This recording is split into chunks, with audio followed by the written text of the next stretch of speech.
You're listening to the Night Demon Network. Go to nightdemon.net/subscriber to unlock more exclusive content.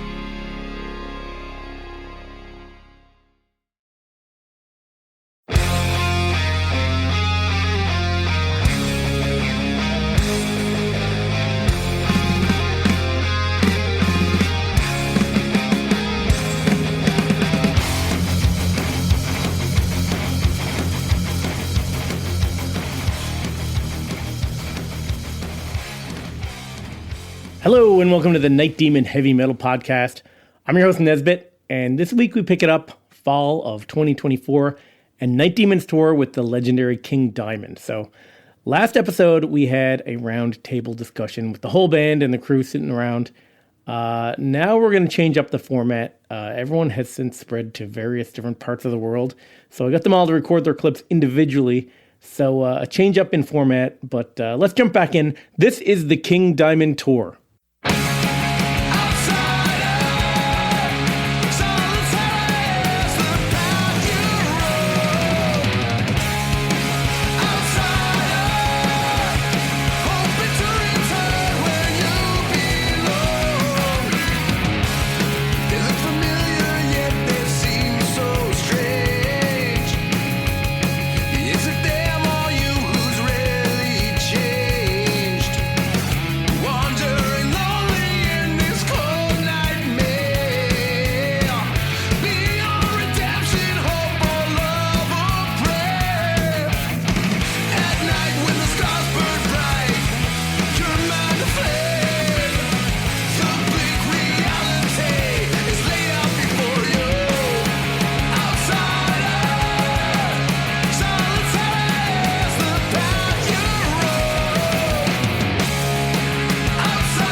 So we are 2 shows down in the King Diamond tour, San Antonio and Houston. And it's kind of one of these things that happens a lot on tour where, there's a lot of anticipation leading up to something like this, something this big, a big opportunity for the band. And, keep in mind that we had been on tour most of the year already, and we're on tour in Europe doing headlining shows for weeks, doing the Outsider album in its entirety. And so still kind of a bit jet lagged and a whole lot of travel. But this is one of those things, I don't know why this happens, but, I think, 2 shows down, it kind of feels like we've been on tour forever. On the King Diamond tour, even though it's only 2 shows. And to me, it's still kind of like eye-opening being out with King Diamond and Overkill, bands that I've known for so long and bands that I've admired for so long. A bit surreal, but at the same time, one day on tour is like the longest day of your life. So there's a lot of sitting around, there's a lot of talking with people and stuff, and kind of already getting to know the other bands and the crew. But we're only 2 days into a very long tour. So we had a day off after Houston and we did a shit ton of driving because the next show was in Cincinnati, which is not very close. So we just took the whole day, drove up through all those states from Texas to Ohio. And, I remember kind of driving through Nashville, stopping at some barbecue spots, doing the normal roadside thing. Then when it got time, I think we stayed at a hotel pretty close to Cincinnati. We just ended up driving most of that day off and just cruising through, kind of taking our time, but not really stopping to do anything. I do remember there were some things that we kind of thought, should we make a little detour to go to this kind of special place or whatever, and decided not to, just for our own sanity. It's kind of funny because you would think that in order to save your sanity, that you would go, that you would kind of do fun stuff, but just getting there is really the important thing. We did stay at our friends David and Clarissa Stover's house after the Houston show in Dallas, so we kind of broke up the drive a little bit by leaving after that show, but it's just super long freaking drive. Yeah, so Houston to Cincinnati, Ohio is 1,049 miles. So obviously, you give it a day off to make that drive. I'm pretty sure what we did on the day off was probably just drive. Yeah, it's just one of those things. Like, you got a drive day and let's take advantage of it. I'm not really sure how far we went, but kind of what we had been doing on this run was finding hotels on the way, maybe halfway, 3/4 of the way. Yeah, driving as far as we could physically, because then the day of the show,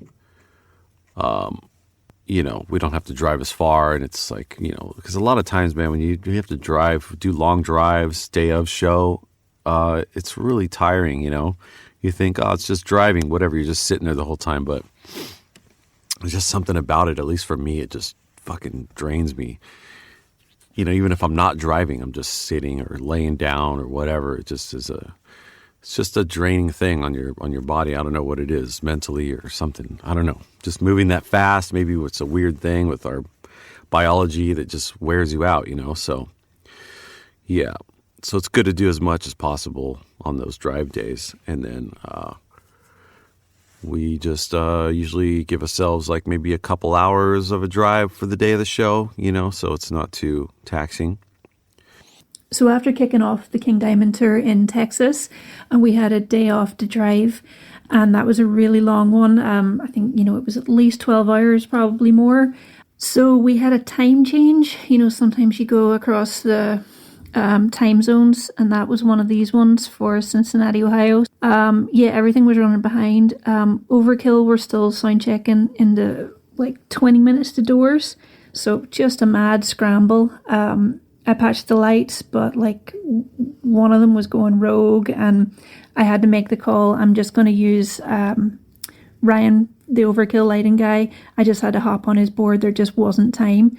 There was even a scramble, to make our geysers work and stuff. And I was so stressed that I think the second that their Night Demon set finished, I just got a nosebleed, which isn't the best, but I suppose it just shows you how stressful this can be. But yeah, October 18th, we play in Cincinnati, show 3. Again, I don't know why it felt like show 30, but it was cool. It was a really cool venue, really old theater, the Andrew J. Brady Music Center. About 2,500 capacity, I think. It was a pretty big club. I remember having some good times with Mike Weed, the guitar player of King Diamond, kind of a quiet, reserved guy, but he would always be outside smoking, and I got to have some chats with him, which was really nice. And this was a really cool show. So Andrew J. Brady Music Center. This sounds like one of those new kind of corporate venues, which aren't always my favorite. Just kind of a sterile vibe. It's like being in a sports arena or something like that. They're very cold. They don't have a lot of vibe usually. But as far as I can remember, anyway, I don't know. It's just, again, it's one of those places where it's like a newer venue. It's like, high tech and all that shit, which is great. But, just when you have these kind of places, they lack vibe, I remember, it's a fucking huge place, man. This was a big-ass venue. I remember our friend Dave Kukowski from Cleveland, one of our old-time fans, came, and he brought his mother. I think his mom's got to be in her late 80s, early 90s, and it was a trip to see her there because it's like this huge metal show. I remember Athenar from Midnight showed up to that too. He drove out from Cleveland. It was a good time. I think Midnight had played there They did the Merciful Fate tour, so they had played there with Merciful Fate. I remember that there was a lot of seating going on, which was a bummer on this tour. We ran into that, a handful of times where either it was like an old kind of theater, which, hey, there's only so much, you can't really do anything about that. The seats are literally bolted into the floor, but some of these places, they put out all these chairs, and it's just like, it really kills the vibe of a rock show, metal show. So this is one of those, and there was like a couple of like overhang kind of balcony seating. So it was a really kind of spread out crowd. I mean, a lot of times when these earlier shows, it was a lot different than the Blind Guardian thing. With the Blind Guardian thing, those fans, they were there, to get right up front on the front of the stage, as soon as the doors open. So most nights we played to a packed crowd. This tour was a bit different. There were some nights where, it was only a few hundred people there, by the time we went on. We'd usually go on around 7, I think, 7:30. But, as we do, there were some rockers in the crowd, and we did our best to fucking, kick some ass and get the crowd going, whoever is there, and make some new fans. And that's what we did.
But this was a good show, getting used to everybody in the other bands and the crews. And again, we're going on super early, playing a 30-minute set.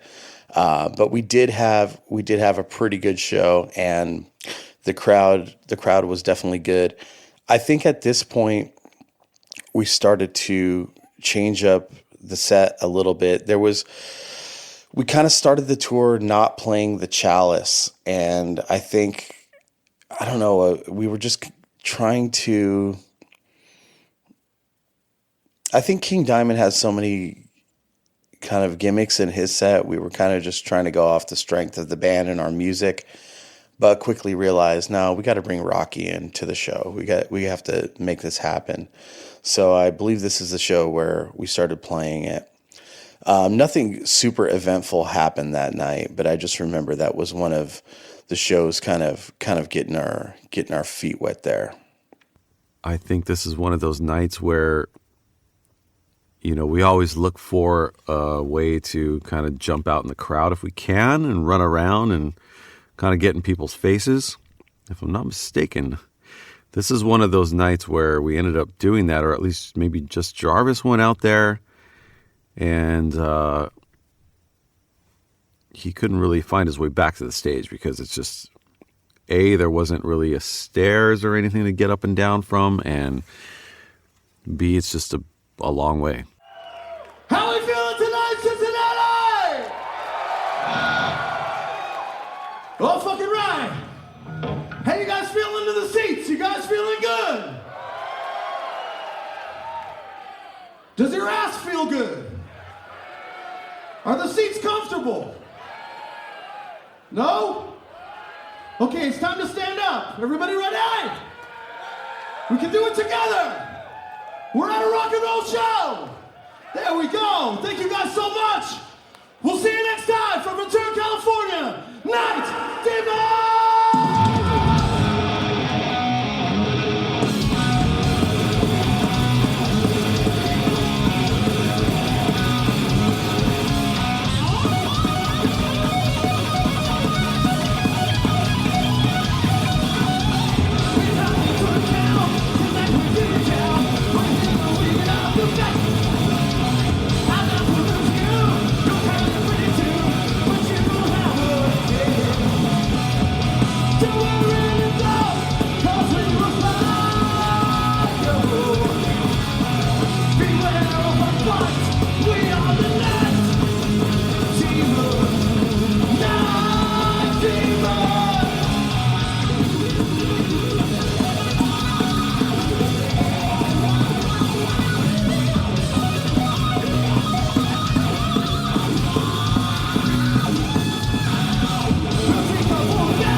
But we had a nice time afterwards. At least there was like a light festival thing happening outside with like a drone show. So that was pretty cool. It's like on the river. Athanar from Midnight was there, so we caught up. So yeah, stressful day, but a good one overall. That's Cincinnati. Probably saw some friends there from Cleveland. Probably came out to hang, because anytime we're in the area, we have our Cleveland faithful come out to see us. So that's Cincinnati. The next show we had was at this place called The Factory in Chesterfield, Missouri. I guess on the tour, it was classified as St. Louis. It's close enough into that metropolitan area. One thing that we were doing and that we continue to do for subscribers is, offer free meet and greets. I mean, we're always available to be out there and meet the band or meet the fans. But it's kind of nice when you can set something up, because it allows, the people that support us directly to have some kind of one-on-one time with us. So this is where we got to officially kind of meet Trent Wilson, who has become a good friend of the band and has helped us out a lot. We did chat before in Milwaukee at the fest that we played. But it was nice to hook up with him and meet up before. I don't think we got to let him see the sound check, which is something that we try and do for our subscribers when they come out to shows. I just don't think it lined up this time, but we got to hang out outside and chat for a bit, which was super nice. Kit Ekman was at this show and got to play Rocky at this show, which was nice. St. Louis has always been a real miss for us. And not just for us. I think, like, as large of a city as it is, the metal scene has really suffered in St. Louis a lot. And we've never had a packed show in St. Louis. It's always kind of been in this rundown area of town. As a matter of fact, there is a club out there called Red Flag that we normally play at. And it used to be down the street. It was a smaller venue. And this is like one of the craziest rundown areas of East St. Louis. And it's kind of cool. There's like this old world charm to it because the architecture is super old. But it's now since been through some kind of a gentrification, to the point now where they have like 24-hour live police cameras, almost like CCTV on the streets. And there's these like red and blue flashing lights, so people kind of know that they're being watched. Because back in the day, this is the place that we used to go and play clubs on this street, and it felt kind of desolate. But we would talk to bouncers at these clubs that had actually been shot by drive-bys when they're just working their job. Bands were constantly warned to always have somebody at their vehicle, because bands would get ripped off. They'd get their vans and trailers broken into while they were playing inside the club, while their gear was parked directly outside the club. I mean, it's just insane to think about the balls that people, well, maybe it's just desperation, that impoverished people have. But it's always been kind of known as, just a low down, dirty place for metal. And the areas that we've been relegated to playing in St. Louis, even some of the motels that we stayed at were so sketchy. People knocking on our door at 3 a.m. looking for drugs, like crazy shit. One cool thing about that area of East St. Louis, though, and this is something that's probably cooler to me, it might be cool to some people, but one of my favorite movies is John Carpenter's Escape from New York. And that film, I believe AFCO Embassy released that film. They didn't really have a big budget. John Carpenter had just done Halloween, and I think they signed him on for 2 movies. I believe it was The Fog and Escape from New York. and they didn't have a big budget. So there's no way that John Carpenter could afford to lock down New York City and make it look post-apocalyptic. So he actually filmed the majority of those street scenes in New York, which was made to be a prison in the movie Escape from New York. He filmed them in East St. Louis in the same neighborhoods, in the same streets that these clubs are on, that Night Demon basically cut our teeth playing from the beginning of our career really until now. And it's pretty crazy to realize that, because it took me years to figure that out. I had to watch like the director commentary recently to learn that. And it really does still have that same vibe. So apparently, I want to say in the late 70s or early 80s, I mean, you can look it up, there was a huge fire in that area of town, and most of these places either burned to the ground or they were just derelict from these fires. And, I think it wasn't until decades later that they kind of maybe started to rebuild some of this stuff. So the mayor of St. Louis at that time was like, yeah, come on out here and, use this stuff and film. And John Carpenter and Deborah Hill, his co-writer and producer, actually talked about how cool the mayor was out there, and that they would actually, at certain points of the night, shut off, for the film production, they would shut off power to that part of the city so that it would be completely black, and that they could light the scenes the way that they wanted to without street light interference or what have you. And that they would actually go into these buildings and try and film some of these scenes, and there would be street people living in there and shit. I mean, it's just gnarly. But from our experience being in those parts of town, I mean, we would have fans come to shows and they would buy a t-shirt, go to their car, put the merch in the car, come back and watch the show. And then after the show, as we're loading out, they would come back and say, fuck, all of my merch got stolen. My windows got bashed. My car got broken into as I was watching your gig. Just totally insane shit. And like I mentioned about the bouncer getting shot in a drive-by, this is all real stuff. But it's cool to be able to know that one of my favorite movies was filmed there, and kind of lived in the same arena that we were living in as far as that goes, as far as the crime and just how creepy that area of town is. So I think, maybe that's why our St. Louis shows have not been so well attended. I'd like to think that's why, and not because people don't like us in that area. But yeah, so it's cool to be able to put all that together. That's it for this week and the King Diamond tour. Next week, we'll pick it up again with St. Louis and on to Kansas City. I'll remind you, as I always do, to check out nightdemon.net for info on how you can become a Night Demon subscriber. There's a link right on the front page with info about all the benefits and bonus content you can get when you sign up. While you're there, you can check out all other things Night Demon. Until next week, this is Nesbitt signing off.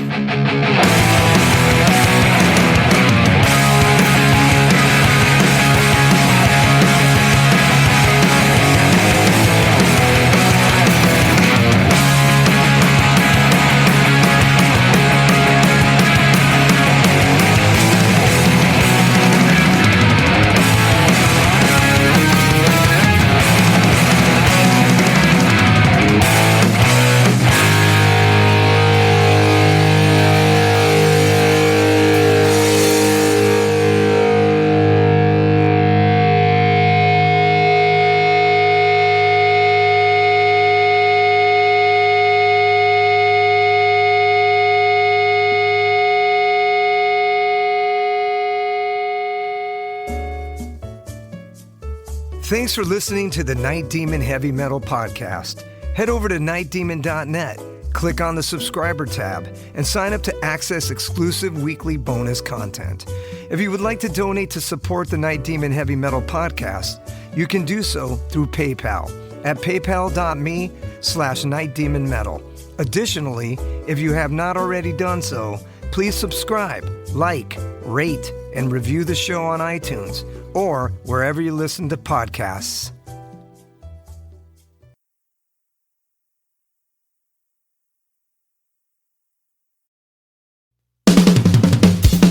All hail, Night Demon Heavy Metal Podcast listeners. This is Dusty Squires chiming in to tell you about my brand new signature sticks from the London Drumstick Company. I've dreamt of having my very own drumsticks ever since I was a wee lad, and LDC made that a possibility for me. Founded in 2016 in London, England, the birthplace of heavy metal, the London Drumstick Company has trailblazed a path through the music industry and taken the drummer world by storm. When I met them for the first time, they knew their product was going to withstand the beatings of a Night Demon show. They took the time to work with me on getting everything just right. The balance and weight of my sticks are the same no matter what, and the durability is bar none the best I've ever had. I know my sticks will last through the set night after night. I'm truly honored to work with a company that caters to their players the way LDC does. Their innovation and attention to detail is what separates them from the rest of the stick makers out there. Their custom stick sleeves are unbelievable and really make the entire presentation complete. Wait until you see the design they came up with for me. It blew my mind and was a surprise to say the least. They have all kinds of amazing swag, including hoodies, t-shirts, drummer shorts, drum keys, stick bags, towels, face masks, practice pads, and much, much more. Even if you're not a drummer, you can be a part of Demon history and order my brand new signature sticks direct from their website. How cool is that? And to top it off, the London Drumstick Company are giving an exclusive offer to the Night Demon Heavy Metal Podcast listeners. Go to londondrumsticks.co.uk and receive a 15% store-wide discount using promo code DEMONSTICKS. All capital letters, no spaces, Demon Sticks. DEMONSTICKS. I can't thank everyone there enough for the opportunity to be a part of their family and for them trusting me with their amazing products. See you metal maniacs on the road very soon. And yes, the wood chips will be flying.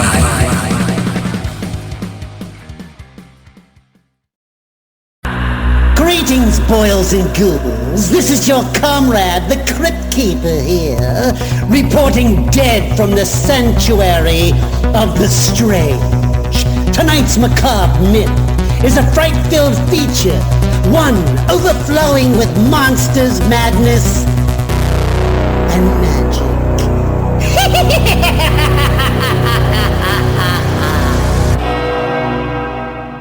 Visit our website at monstersmadnessandmagic.com to stay up to date on all the dark dealings within the sanctuary of the strange. Enjoy the show. Hey Metalheads, I'm Mark and I host the Metal Forge. Let me tell you about the show. The Metal Forge features the best underground metal from all over the world. We spend every week with a different artist with interviews, in-depth conversations, and most of all, the music. We also feature audience interactivity where you can submit your questions to the upcoming guests. New episodes are out every Friday at noon Eastern Time at metalforgeradio.com or wherever you listen to your podcasts.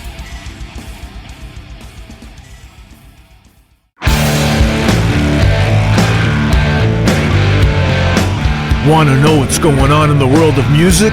Then tune in to the Nothing Shocking Podcast, a non-genre based, all-ages friendly rock and roll program. Join us weekly for interviews with all your favorite rock stars from the mainstream to the underground. You can find us at nothingshocking.libsyn.com or anywhere you download podcasts.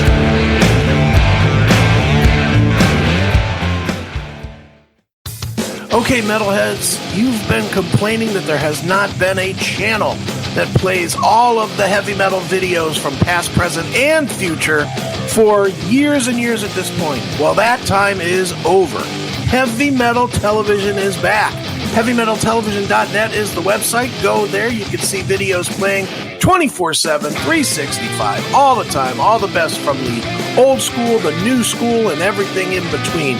Check it out, HeavyMetalTelevision.net. It is where the metal is.